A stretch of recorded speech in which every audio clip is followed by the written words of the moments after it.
Hey guys, my name is Felipe and I am the 3D artist at Thomas Studio. Today we're gonna be doing another remake inside Unity of a not so modern game this time, but still not that old either. We're talking of course about the original Assassin's Creed. The game is a phenomenal example of attention to detail, especially when it comes to the environment art department.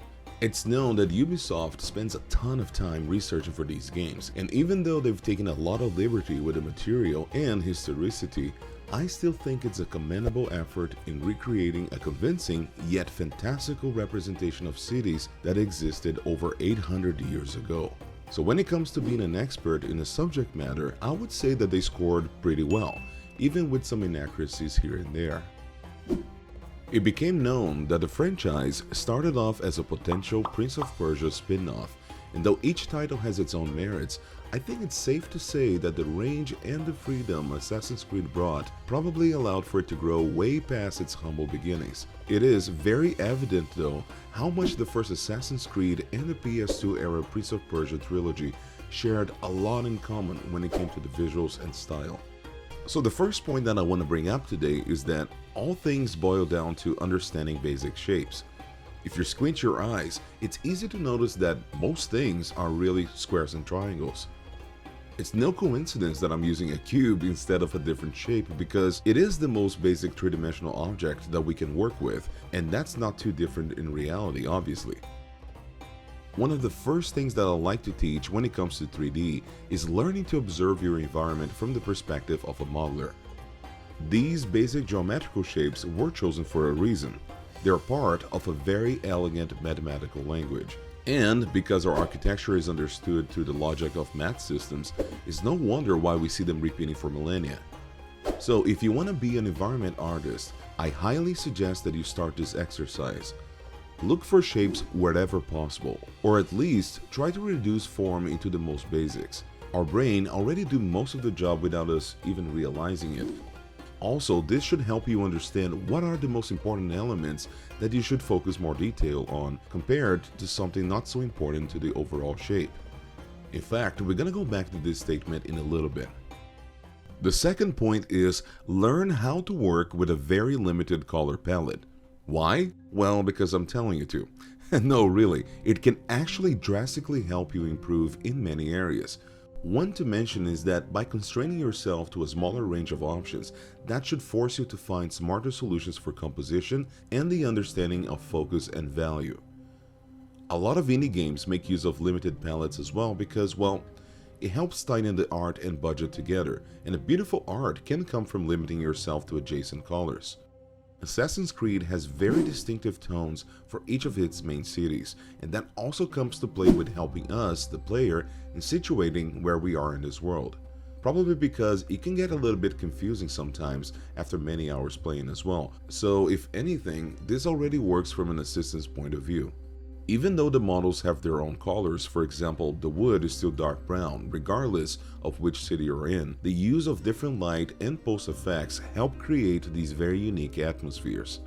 That also likely helped the team of developers expressing different ideas. Damascus, one of the major cities in the game, is dominated by the Saracens, and it has this warm orange filter all over the area. The city of Acre, in the other hand, is dominated by the Crusaders, and it has that teal blue tint, while Jerusalem has that green that sometimes is closer to yellow-orange, and at other times is actually closer to blue.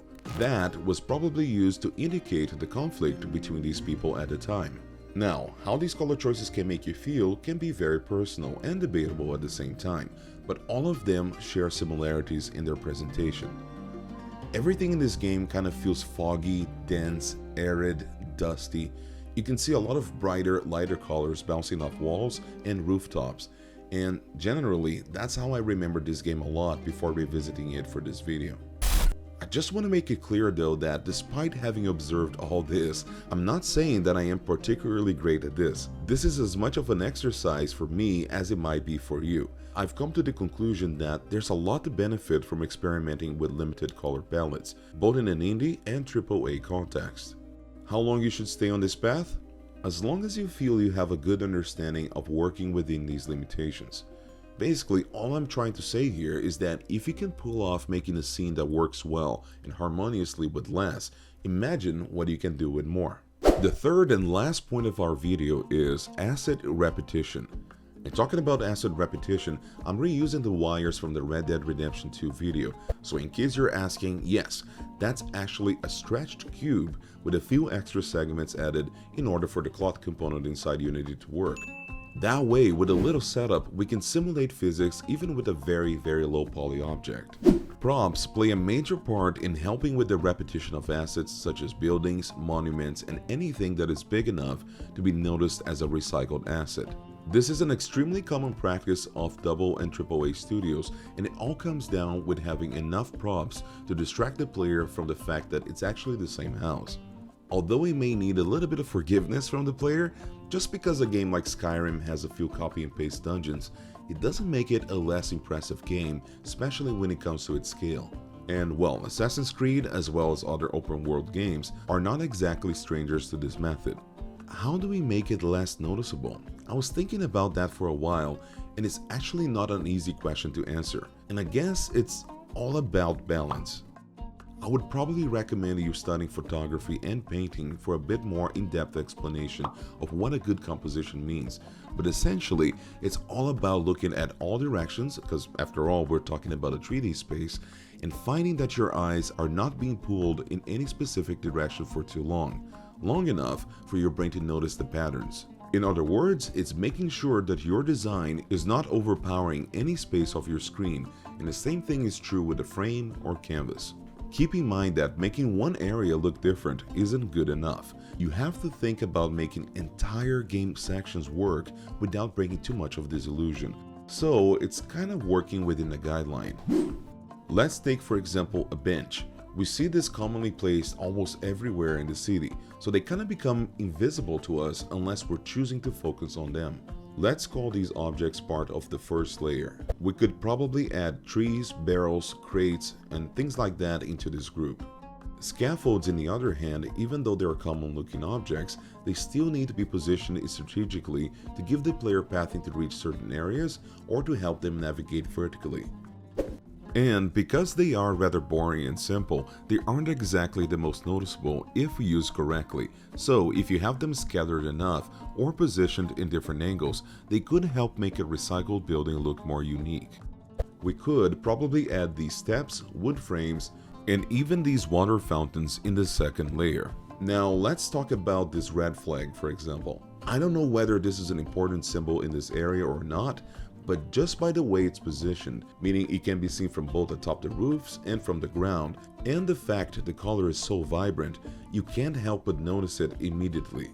The same thing can be said about these hiding cabins that are usually positioned in rooftops. This is the third layer, which are the landmarks of each area. Props and elements like these should be sparse, and if used correctly, they could even also help with distracting the player in some situations. Just like we were talking about the limited color palette, it's all about understanding value.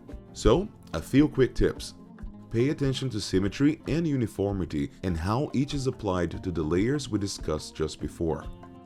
We are pretty good at recognizing similarities and differences, so find where you need that to be more or less evident. Also, you have to consider previous experiences the players might have had. Think about locations that they might have visited within a reasonable distance and time frame, and try to avoid compositions that could be too equal in terms of value and presence. Not only this is all important from an aesthetic perspective, but it's also part of designing a level and a player experience. Alright, so let's take a look at our final result.